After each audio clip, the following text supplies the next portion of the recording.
smallest bird. That is the bumblebee hummingbird. So they're very tiny. Like that big. So tiny. Okay, thanks, AJ. All right, Mrs. Regular? Nope, Mrs. Regular's going to have a turn now. Okay? Okay, listening. How long is the bald eagle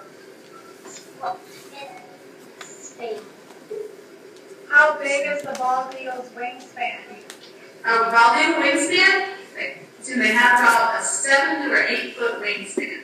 So from wingtip to wingtip is about 7 feet, taller than Steve. Steve is 6'3". So it's a big wingspan. Okay, The Josh? largest wingspan of a bird is 10 feet. So that's a good size bird. All right, go ahead. How many species of birds are there? Good question. Okay. There's about 5,000 different species of birds in the world, and birds are found in pretty much every continent. Even in Antarctica, you can find penguins, of course. So they're found everywhere.